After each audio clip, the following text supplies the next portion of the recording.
Hello, welcome back to my channel. Aimee here. Today we are going to talk about my most surprising reads of 2022. So now I'm really excited about talking about the rest of these books that I have enjoyed for 2022. It's really tough talking about books that you didn't particularly like because really I love all books. It's just some stories just don't work for me. But these books really surprised me because I think in my mind I had it that I was not going to like them, or they weren't usually my typical read kind of thing. Let's just get into it. This first story that I'm going to talk about is not actually a book, but if you are an Audible member, this is an Audible original story. This is played out like I feel like a play, like you're sitting in a theater watching a play. There's sound effects, there's different voices for different characters. It's just amazing how Audible can do this. And I've listened to other things that Audible has put out as an Audible original sort of like, I don't know what it is. I think it's called like some sort of like 3D storytelling, but it's really amazing and I absolutely loved it. This is Impact Winter. Like I said, it's an Audible original. It was actually written, hold on, it says here somewhere. I didn't actually write a review for it. I should have. I gave it 5 stars. It was amazing. It says, from the executive producers of The Walking Dead and Travis Beachman, the writer of Pacific Rim, comes a heart-stopping Audible original featuring a brilliant British cast. It really was. It was absolutely brilliant.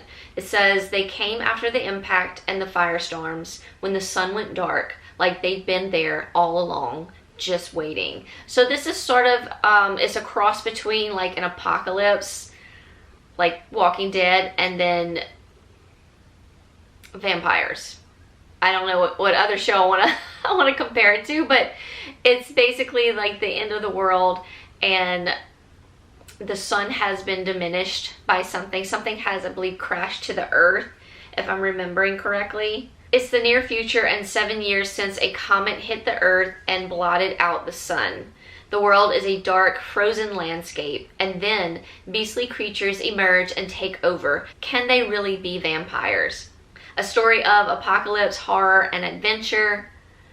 Impact Winter is a wholly original new saga created just for Audible with immersive 3D audio that dares you to pop in your earbuds and listen in the dark. Venture into an eternally sunless world of swords, crossbows, primal hunters, and shapeshifters, leaders, and lovers. Hear how a brave few fight to survive the impact of winter. It was really good.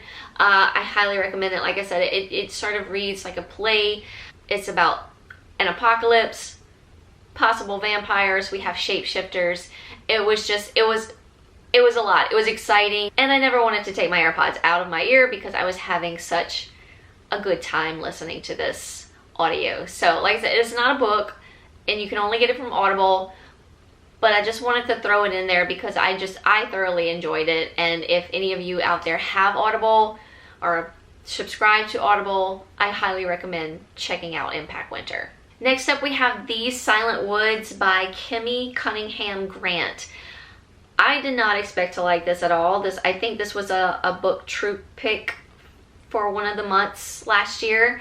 It was supposed to be a thriller, but it really wasn't a thriller at all. There were some suspenseful moments, I guess, but really this was a relationship between a father and a daughter.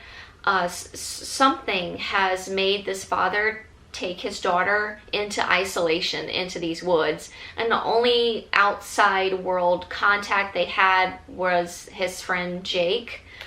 Jake would come in from the outside world and bring them supplies, whatever they needed. I believe he would come like once a month or so. So it was just very interesting and it just kept me, I stayed intrigued into the story of why this father took his daughter and isolated them from the outside world. It was actually very beautiful towards the end. I remember tearing up a little bit So yeah, I'm surprised I don't have this book in my hand. I really need to get a copy of it because I like to have copies of books that I actually like. But yeah, I really, really love this one. I gave it 4 stars. Next up, we have The Maid by Nita Prose. Once again, didn't expect to like this because this is more, I thought it was more of like a cozy mystery type read, which I do love. I just haven't really got into that in a while. I used to be all about cozy mysteries, y'all, like all about them, and I still am. Every now and then I'll feel the need and I'll pick one up, but it's actually been a little while. But this sounded just really interesting, and it kind of sounded like a little bit more edgier of a cozy mystery, and it really was, and it really surprised me. I loved our main character. She's really what kept me involved in the story, just how different she was and just how she was looked at from the outside world. So we have Molly Gray, and says Molly Gray is not like everyone else. She struggles with social skills and misreads the intentions of others. Her gran used to interpret the world for her, codifying it into simple rules that Molly could live by. So Molly, I don't want to say that she was more of a simple type of girl, but she just had like just a basic simple mind. She took things as they were, thought more truth than she should have. Like people like really took advantage of her, and I was just drawn to her and just fascinated by the person that she was and how she dealt with everyone around her who took advantage of her. So anyway, she is a maid at a hotel, and she goes to clean one of her rooms and she finds a dead body, basically. She ends up being a suspect. So in a very innocent way, she tries to, I guess, basically clear her name, even though she doesn't really realize that's what she's doing. And then sometimes she seems to be making matters worse because she doesn't really lie. She tells it like it is. And sometimes when she tells it like it is, or when she tells like the truth, it doesn't quite sound right, and it does sort of look bad on her part. But it was entertaining, and I really loved her character. I loved the whole cozy mystery aspect of it, and just all the people that came together to help Molly in finding out the truth of what happened to the dead person that she found in the hotel room that she was cleaning. Really, really fun read. I gave it 4 stars as well. Up next, we have Vicious by V.E. Schwab. I talked about the second book in this series. I think the series is called Villains or something. I wasn't that impressed with the second book, but this first book really impressed me, and I was surprised that I like it because, once again, it didn't seem like something that would be on my radar. Why I chose to read it, I think it was because it was talked about a lot, and I was intrigued, and I wanted to see what it was all about. So we have 2 friends, Victor and Eli. They become friends in college. There's a project in one of their classes about how people that have near-death experiences and come out of those develop these like extraordinary powers. They sort of have like a superhero aspect to them.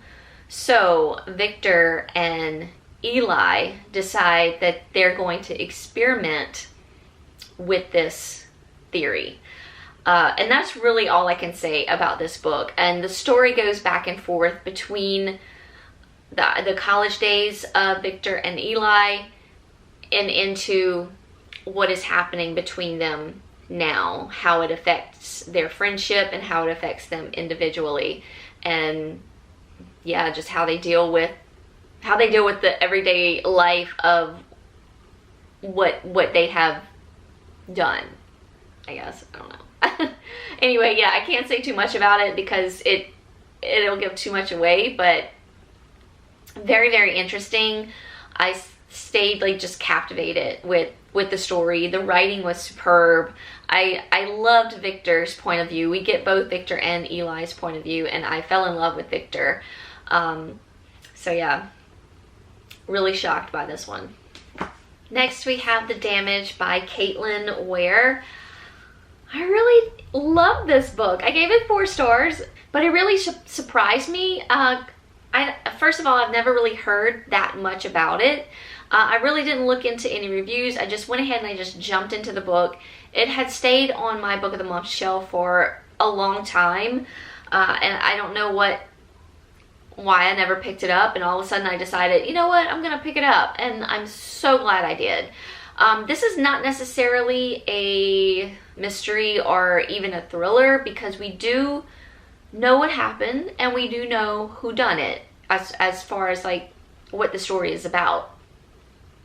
So this story, just to give a trigger warning, this story does involve a sexual assault and rape between 2 men. Now, it's not graphically told, but it's there and it's talked about and described a little by the victim himself. But I just wanted to throw that out there as a trigger warning. Like I said, it's not graphically told in the story, but it is there. I'm not a fan of graphic rape and assault at all. I don't mind it being in the background of a story, but I don't like to read about it. Read it actually happening. It's a hard pass for me. Anyway, like I said, so this is a story about a young man that got sexually assaulted and raped by another man. His name is Nick Hall. It goes back to 2015 when the actual assault took place. The book actually starts off, we're following a woman named Julia. Julia it's very complicated. I think Nick has a stepbrother who loves him just like he was his own blood, and Nick is married to Julia, and I believe Julia is some type of lawyer. And in the very beginning of the book, we're in 2019, where she visits the detective that was on Nick's case. And so we kind of go back and forth between the 2 timelines of like basically now and then, as Julia tells us the story of how things took place. And then I guess we go back and through the events that happened to Nick. So really the story is more of a family drama, just between a family, and the lengths that they will go to. I think it's thundering outside. Anyway, the lengths that a family will go to for their loved ones. It was actually a very beautiful story. I really enjoyed it. It was a little bit of a slow burn to get to like the nitty gritty of like what, like what Julia was after. Because we hear from her in the beginning of the book, and then we hear from her again at the end of the book, I believe, where we kind of like where we're wrapping things up. But all in the middle, we're getting Nick's story, the events that took place, and everyone who was involved. I remember just thinking that there was a lot going on. Like, I never got bored, even though it was like a slow burn to get to the end. I never got bored with the story. I was in it. I was there, and I really enjoyed it. Next is it's a lot of books, or should I say graphic novels, I guess. 2 books and 5 graphic novels. So we have the Fence series by C.S. Passett. There are 5 volumes as of right now, I believe. 1, 2, 3, 4, 5. And it's just a bunch of guys who fence. And we have just like very unique characters, and the story revolves just around the fencing, of course, and just their relationship between each other, how their relationships grow between each other. But our main characters that we mostly hear from are Nicholas, who is back here. I'll show you a better picture of him, and Seji. Loved Nicholas and Seji. Loved them. I love how their story kind of leads it. They're not enemies by any means, because they really don't know who each other are, but they're very different characters, I love Seji, and Nicholas, I think, is just, he wants to just find like a friend in Seji, I think, as the series goes on, and then possibly starts feeling more towards Seji, but he's not really sure what that is. It's so cute. Of course, then we have other characters as well that I absolutely love. But this is Nicholas and Seji here. So yeah, there's sort of rivalries, but not really.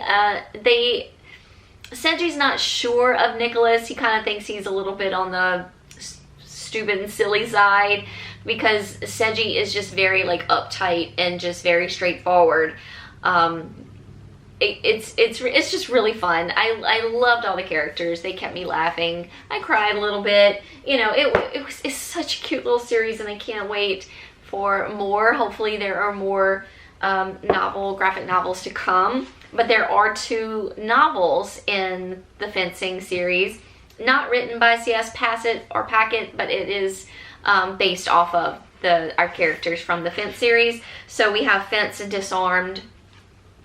I believe is it our first book, or is it Striking Distance? I don't remember. Yeah, I think Striking Distance is our first book in this little series, and then Fence and Disarmed is our second book, which kind of focuses more on these 2 characters' relationships, and I can't remember their names. I know this guy is like the captain of the fencing team. Hold on, I'll find it. Okay, Harvard. This is Harvard. And we hear from Nicholas, Seji, Aiden. Harvard and Aiden. They are bestest of friends. Aiden is a little bit of a player, and he's known to just like mess around with all sorts of guys and break hearts all over the place. Harvard's in the beginning not quite sure of his sexuality. Like, he knows he enjoys Aiden's company, and they've been best friends since they were children. But then he starts to realize that that friendship is a little bit more than just a friendship. So that's what this book mainly focuses on, is their relationship, and also more of Seji and Nicholas's relationship. As it starts to grow, they start to become closer friends and starts to rely on each other, and you get the sense that Seji always wants to be around Nicholas, and he's just sort of learning to like him and like his ways and wants to do things for him. It's adorable. It's freaking adorable, and I highly recommend these novels as well as the graphic novels. Loved it. They're in this video because who'd have known I'd have loved stories about fencing. But I mean, the fencing is the main part of it. It's more in the background. It's more of the relationship between all our characters, but loved it. Then we have a little actual like male-female romance here. So of course I was surprised that I actually like this. This is It Ends With Us by Colleen Hoover, and I should have known Colleen Hoover was gonna give me a good romance, whether it was male-female or not. I loved her to sort of thriller type romances, Layla and Verity. Loved those books. So yeah, I wasn't expecting to like this, and it was never really on my radar, I guess is what I'm trying to say. So I was very surprised that I liked this book. I was actually asked by my cousin if I would want to borrow it and read it, because she enjoyed it so much, and she knows how much I love to read. I still need to give it back to her. That's horrible. I've been having it since like September. I need to contact her and get this back to her. But yeah, she let me borrow it, and I was so thankful and excited that I thoroughly enjoyed it. Another trigger warning for this book: this does involve domestic abuse, but surprisingly, in a weird kind of way, like, I was rooting for all these characters. I don't want to say this person was a bad person, but I don't think they realized what they were actually doing to their spouse and to their relationship. So yeah, that's kind of what it involves around, but it is there. It is domestic abuse, so if that's a trigger, I just wanted to throw that out there. But like I said, I was rooting for all these characters. But anyway, so we have Lily. Lily grew up in a not so stable household, but she still had a mother and a father. And she meets this homeless kid. They're about the same age. He's sort of taking refuge in like the house next door to hers that's empty, or maybe it belongs to somebody and they're not there right now. I don't remember exactly, but yeah, he is a homeless guy or kid. He's going to her school. He might be a little bit older than her, but she sort of like takes him in and is just kind to him, and just they're a really good friendship, and sort of a relationship forms between these two characters, and then before you know it, they're going in different directions. So for the majority of the book, we are following Lily and her current love interest, Ryle. As we follow along with their story, Atlas, who is the homeless guy, comes back into the picture, and their friendship, Lily and Atlas's friendship, is reunited. So it was just, yeah, it was just really good. And I do remember when it ended that there was room, there did seem to be room for more. I have not read the sequel to this, but I do plan on reading it. I hear that it's not as good as this one, but I still want to read it because I was really just invested with the two characters. I did listen to this on audio and really did enjoy the audio. I also listened to all of these, actually. I listened to The Damage, which was a very good audio. Vicious was a good audio. And The Maid was an excellent audio as well. So yeah, it's a very, very surprising read for me in 2022.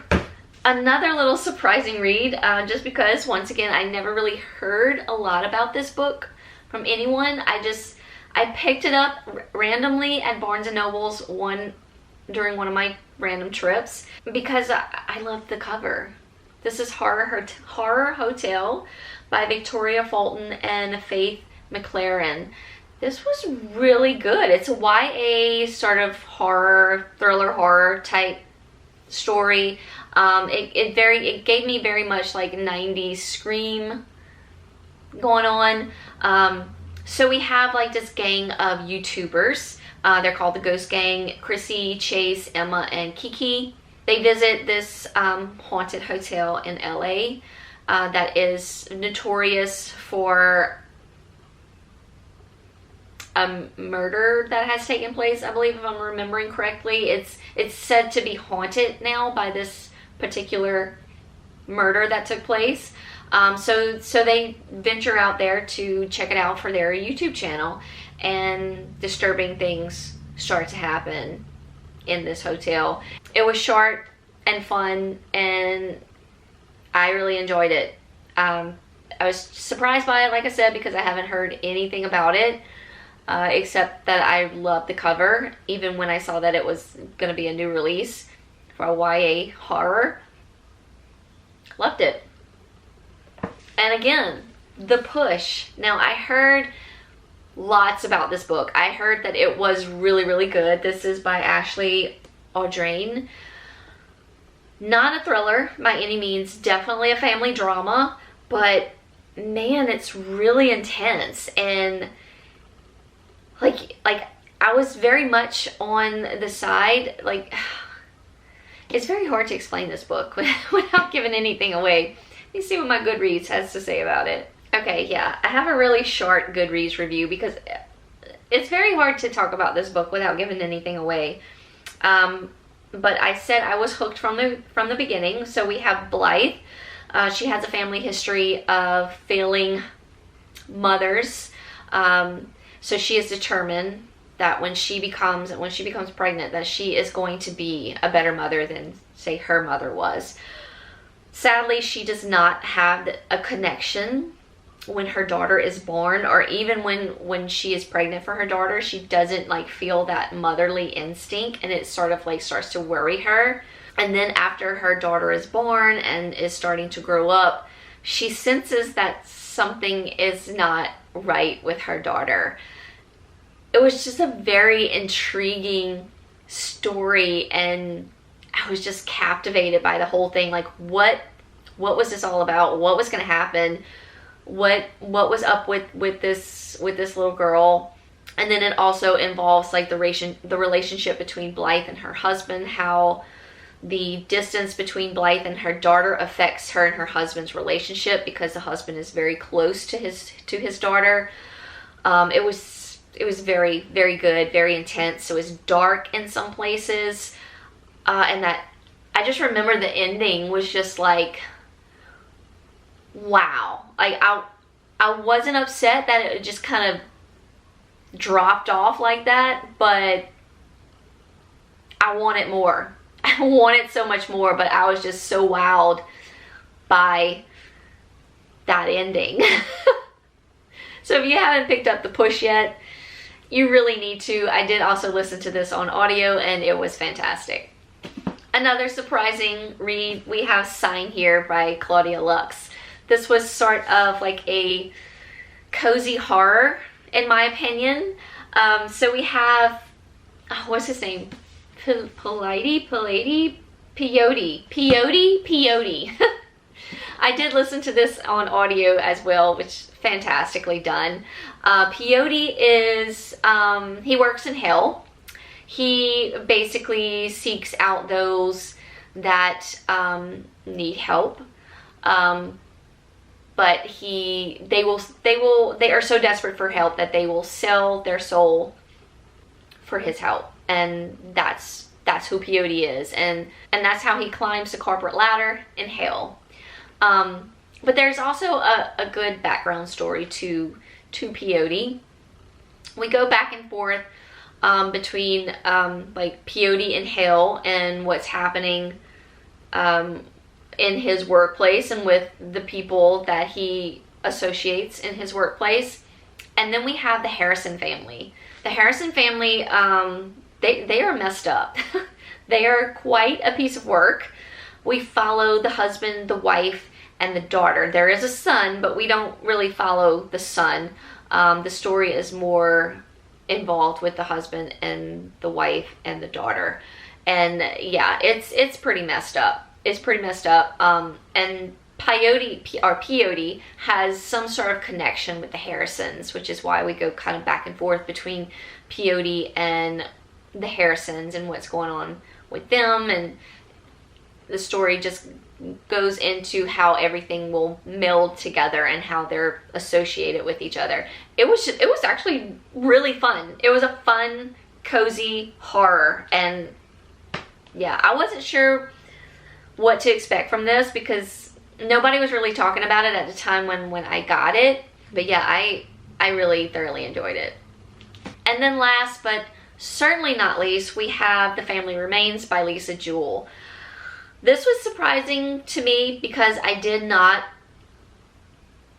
no, I don't want to say I did not like it. I did like The Family Upstairs, I did.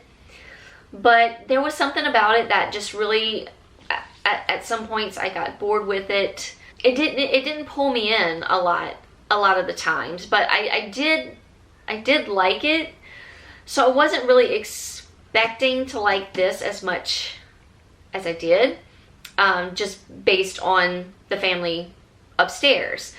But this book involves just way more into The Family Upstairs. You just get way more information about the characters and even the background characters from The Family Upstairs. Now you definitely have to read The Family Upstairs before you read The Family Remains, because it's all tied together. So we're basically picking up where we left off from The Family Upstairs and seeing how the events of The Family Upstairs has affected our characters now in The Family Remains. We're following a detective in this one as well, in which he is diving into the story of what happened in the family upstairs. So it's, once again, very hard to talk about this book without giving anything away, especially if you haven't read the first book.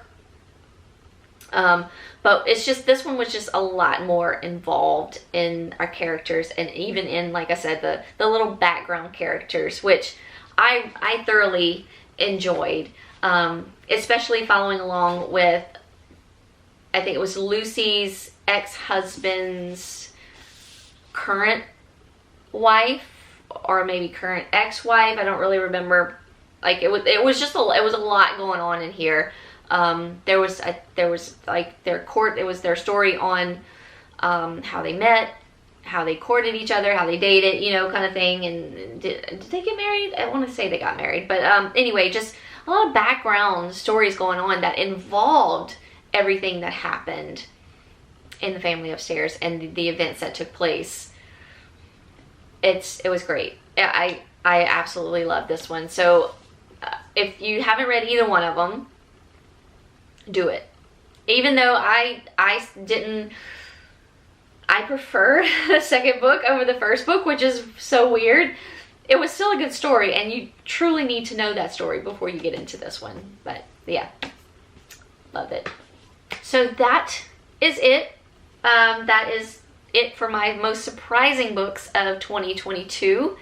A good little stack there. Coming up next will be my best, or my top thrillers of 2022. And then of course I'm going to save the best for last, which is my favorite, my top male romances of 2022. So look forward to that. Look for those videos coming up your way. As always, thank y'all so much for watching. I do want to remind y'all of my giveaway. If you have not watched the first video that has started like my countdown of the books of 2022, I believe it's the books I DNF'd video.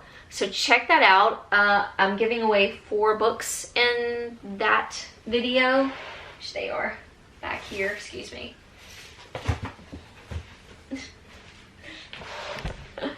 These 4 books right here, we have Last Girl Ghosted by Lisa Unger, Pieces of Her by Karen Slaughter, The Lies I Tell by Julie Clark, and Everything We Didn't Say by Nicole Bart. So go to that video if you want a chance to win any of these books that I DNF'd in the year of 2022. Just go to that video.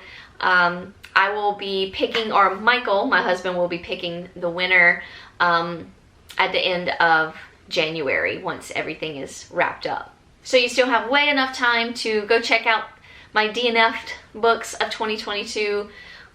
Comment down below what book you would like to receive from me. Of course, you must be subscribed to my channel.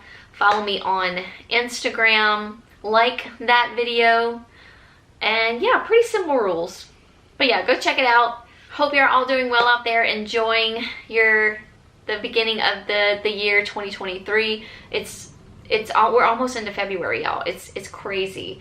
But anyway, hugs from me all around, y'all. And I'll see y'all very soon in a new video.